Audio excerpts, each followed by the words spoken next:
할렐루야. 2021년도 12월 13일 월요일 삶의 첫 시간도 주님께 드리는 여러분들을 축복하며 함께 기도합니다.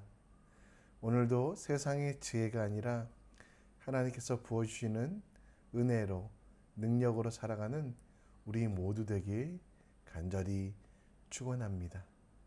이 아침에 우리의 전부가 되시며 우리의 모든 것 되시는 예수 그리스도, 그분에 대한 나의 믿음을 사도신경을 통하여 함께 고백하겠습니다. 전능하사 천지를 만드신 하나님 아버지를 내가 믿사오며 그 외아들 우리 주 예수 그리스도를 믿사오니 이는 성령으로 잉태하사 동정녀 마리아에게 나시고 본디오 빌라도에게 고난을 받으사 십자가에 못 박혀 죽으시고 장사한 지 사흘 만에 죽은 자 가운데 다시 살아나시며 하늘에 오사 전능하신 하나님 우편에 앉아 계시다가 저리로서 산자와 죽은 자를 심판하러 오시리라. 성령을 믿사오며 거룩한 공회와 성도가 서로 교통하는 것과 죄를 사하여 주신 것과 몸이 다시 산 것과 영원히 사는 것을 믿사옵나이다. 아멘. 이 아침에 찬송가 125장 천사 찬송하기를 찬송가 125장 함께 찬양하겠습니다.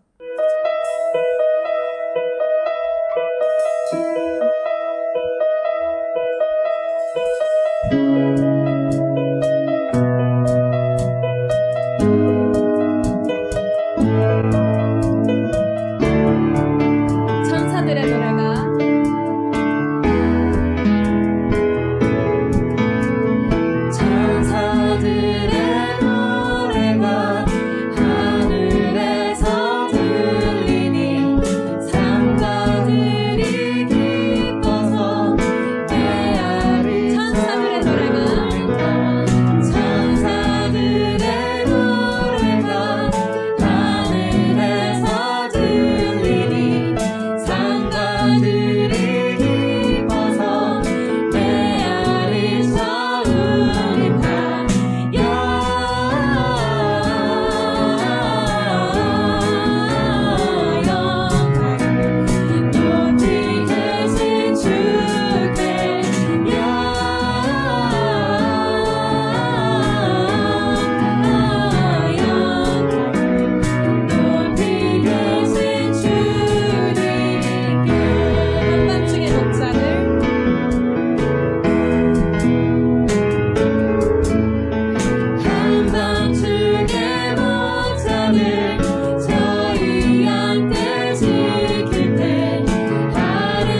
아멘. 오늘도 우리의 모든 것 되시는 하나님께 또 이 땅에 오신 예수 그리스도를 기다리며 영광 돌리는 여러분과 제가 되기 원합니다. 이 시간 우리 하나님께 함께 하나님 말씀 보겠습니다. 우리가 볼 하나님 말씀은 사사기 21장 1절로 12절, 사사기 21장 1절로 12절 말씀입니다. 함께 읽겠습니다. 이스라엘 사람들이 미스바에서 맹세하여 이르기를 우리 중에 누구든지 딸을 베냐민 사람에게 아내로 주지 아니하리라 하였더라. 백성이 베델에 이르러 거기서 저녁까지 하나님 앞에 앉아서 큰 소리로 울며 이르되 이스라엘의 하나님 여호와여 어찌하여 이스라엘에 이런 일이 생겨서 오늘 이스라엘 자손 중에 한 지파가 없어지게 하시나이까 하더니 이튿날에 백성이 일찍 일어나 거기에 한 제단을 쌓고 번제와 화목제를 드렸더라. 이스라엘 자손이 이르되 이스라엘 온 지파 중에 총회와 함께하여 여호와 앞에 올라오지 아니한 자가 누구냐 하니 이는 그들이 크게 맹세하기를 미스바에 와서 여호와 앞에 이르지 아니하는 자는 반드시 죽일 것이라 하였습니다.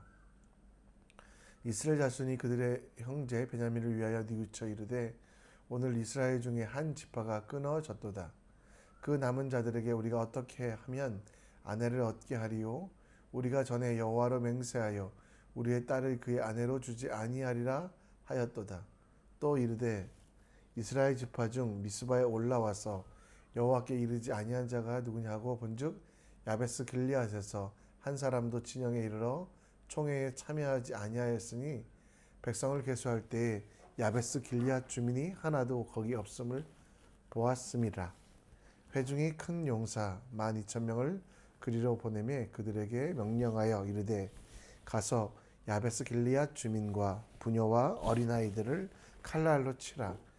너희가 행할 일은 모든 남자 및 남자와 잔여자를 진멸하여 바칠 것이라 하였더라. 그들이 야베스 길리앗 주민 중에 젊은 처녀 400명을 얻으니 이는 아직 남자와 동침한 일이 없어 남자를 알지 못하는 자라. 그들은 실로 진영으로 데려오니 이곳은 가나안 땅이더라. 아멘. 미봉책이라는 말을 들어보신 적 있으십니까? 미봉책이란 것은 결점이나 실패를 덮어 발각되지 않게 이리저리 수선하여 감추기만 하는 계책, 일시적인 눈가림을 꾸며 되는 계책이고요. 우리 한국말로 하자면 눈가림이라고 할 수 있겠습니다. 이 미봉책은 원래 전쟁에 관한 내용이었습니다. 춘추 전국시대 천자의 나라인 조나라는 성장하는 정나라를 견제하기 위하여 전쟁을 일으킵니다. 주나라는 몇몇 나라와 연합하여 진을 치지만 전차가 부족했습니다. 그때 군사들 중에 몇몇 사람들은 미봉책을 이야기합니다. 정나라는 그 주나라와 싸워 나가며 미봉책으로 주나라의 약점을 알고 그 약점을 공격하여 승리를 얻어내었다는 것.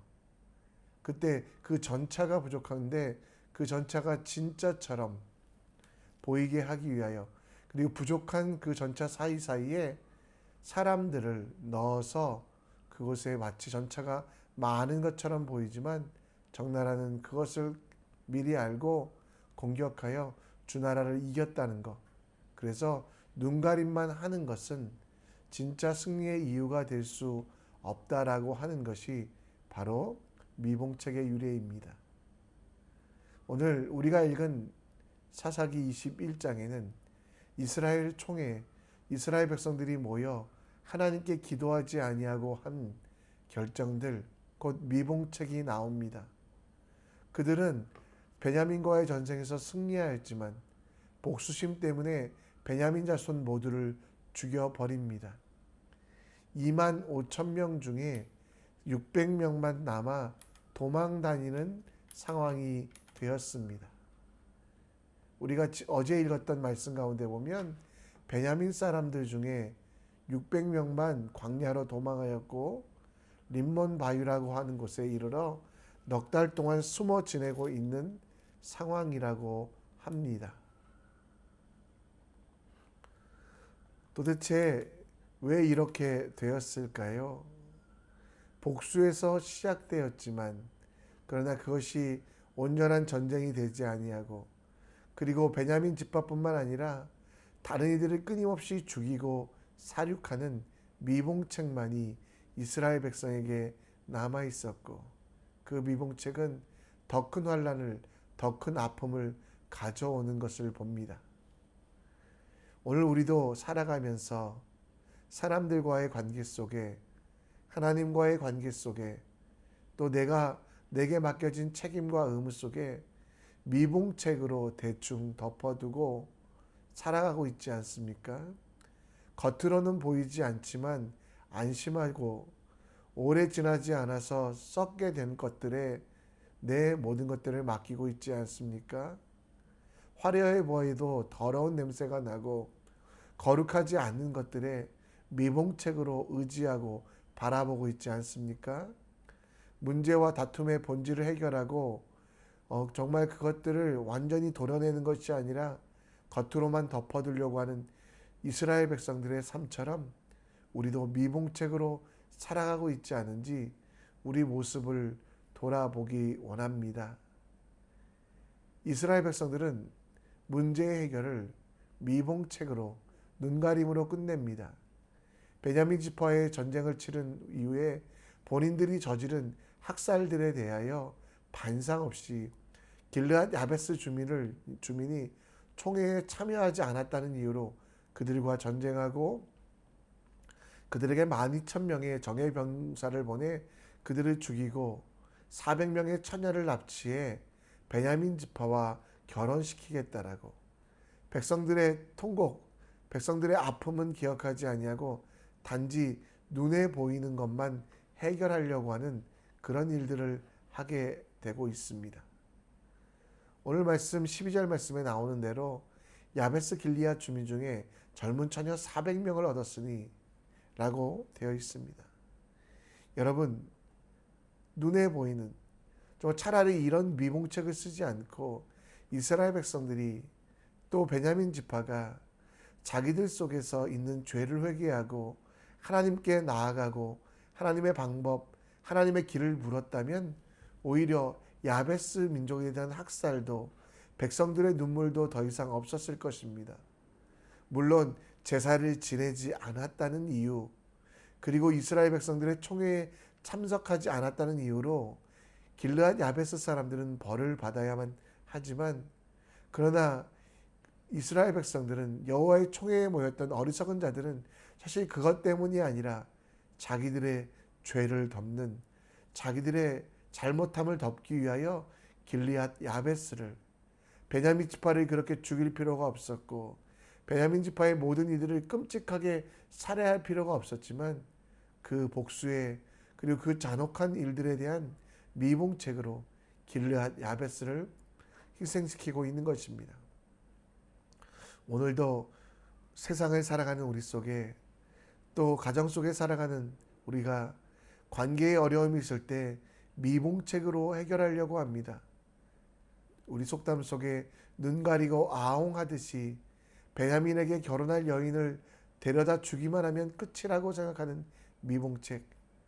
그 잘못과 그 어려움은 내가 알고 남이 알고 하나님이 아심에도 불구하고 하나님 앞에 진정한 회개, 그들이 복수심으로 잘못된 결정으로 한 민족들을 아프게 하고 힘들게 했다면 그것에 대하여 회개하고 그 회개에 대한 하나님의 응답을 들어야 되는데 스스로 미봉책을 만들어서 죄를 깨닫기보다는 더 정말 죄를 감추기 위하여 그들이 죽였던 베냐민 사람들에 대한 그 끔찍함을 속이기 위하여 그들은 오히려 다른 이들을 희생시키는 진짜 회개가 아닌 미봉책의 회개를 통해 이스라엘 백성들을 더 아픈 상처로 더 큰 죄로 몰아가고 있음을 봅니다.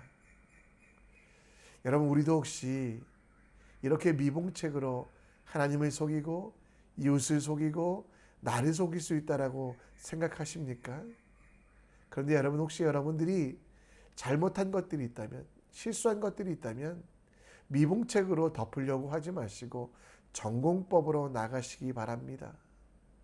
남의 실수는 탓하고 내 잘못은 덮는 것이 아니라, 혹은 때로는 내 자존심이 포기되더라도 하나님을 향하여 하나님이 원하시는 대로, 하나님이 기뻐하시는 대로 내 자신을 드리는 삶, 그게 우리 인생의 전공법이라는 겁니다. 다윗이 그랬지 않았습니까? 시편 51편의 다윗의 고백이 무엇이었습니까? 시편 51편 속에 나타난 다윗의 고백, 우리가 잘 아는 말씀인데요.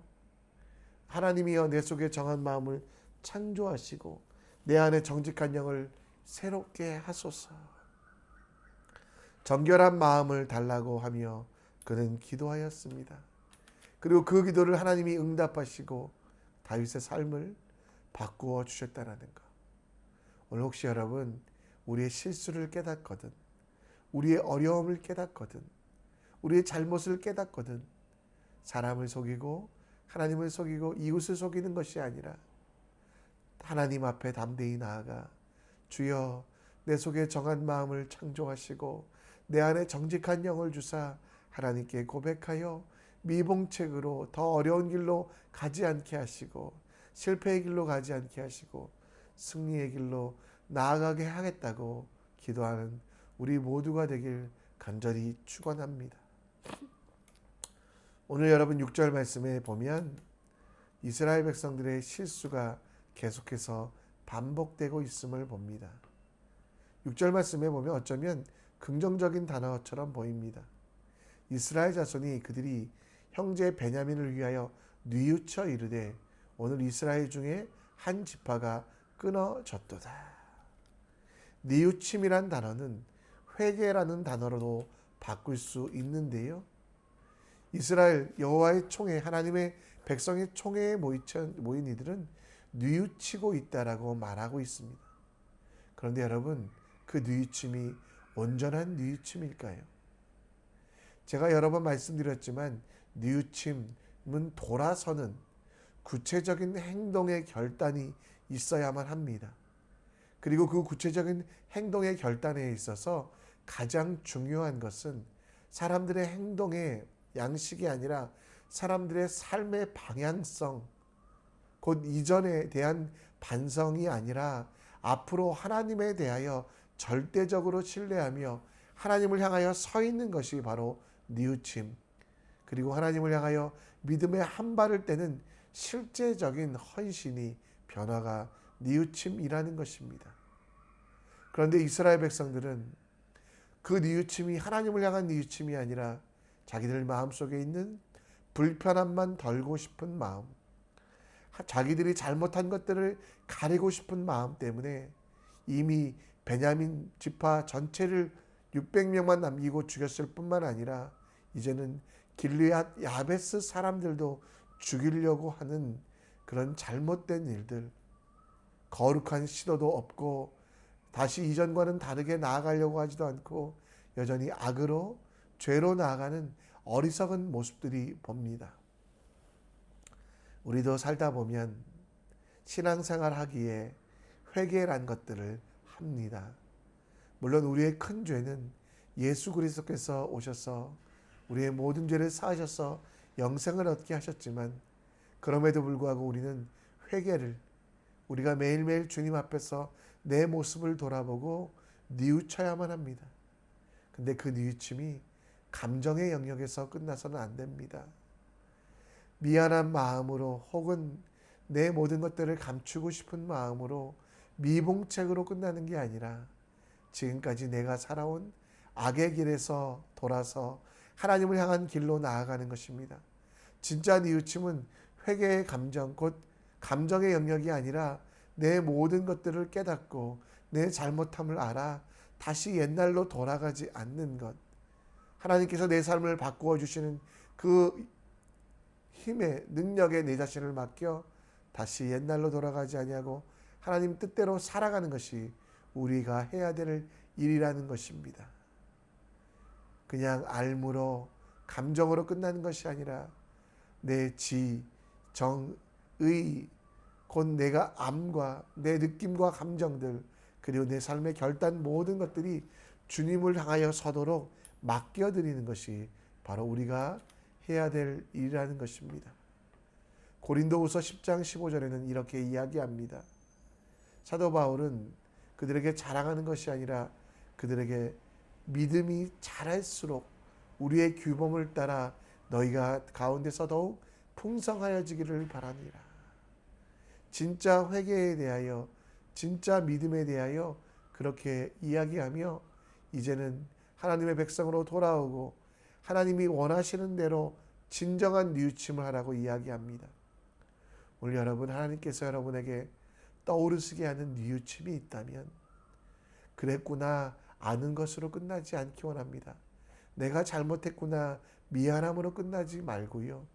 이스라엘 백성들과는 다르게 하나님 앞에 나아가 회개의 기도를 하고 그리고 그 뉘우침의 이유가 되는 문제를 미봉책으로 끝내지 말고 반드시 해결하는, 혹시 이웃에 대하여 상처 준 일이 있거든 그것을 깨닫게 하시거든 내 죄를 고백하고 회개하고 그 이웃에게 미안하다라는 말을 하는, 내가 이웃을 돕지 못하여 아파하게 했던 일들이 있다면 진정한 뉘우침으로, 미봉책이 아니라 하나님이 원하시는 뉘우침으로 회개하고 그들에게 나아가 하나님께서 주신 은사를 나누어 주는, 죄가 깨닫게 되거든 그냥 넘어가지 아니하고 하나님의 말씀대로 해결하는 우리 되길 원합니다. 말씀을 정리합니다. 미봉책은 미봉책을 만듭니다. 이스라엘 백성들 사람들처럼 기도하지 않고 행동하지 않게 하시고 하나님이 주시는 지혜라면 반드시 실천하는 우리들 될 수 있도록, 그래서 눈가림하지 않고 하나님 앞에 정직하게 나아가는 우리 될 수 있도록 기도하여 주시고요. 뉘우침은 생각으로 끝나지 아니하고 삶의 결단과 변화가 있어야만 한다는 거 오늘 주님께서 깨닫게 하시거든 그 말씀 앞에 순종하는 우리 될 수 있도록 기도하여 주시길 원합니다. 오늘 함께 기도의 자리로 나아갑니다. 찬송하며 나아갈 텐데요. 찬송 들으시면서 내 삶 속에 미봉책 없게 하시고 본질에 충실하게 하시고 진짜 뉘우침하게 해달라고 우리 함께 예수 사랑합니다 고백하며 찬양하겠습니다. 예수 사랑합니다.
주님 한 분만 간절히 더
실수를 우리도 반복하지 말았으면 좋겠습니다. 미봉책이 아니라 하나님 앞에 나아가 담대히 나아가 내 죄를 사함을 구하고 주님의 은혜를 간구하는 우리 모두 될 수 있도록 기도하여 주시길 부탁드립니다.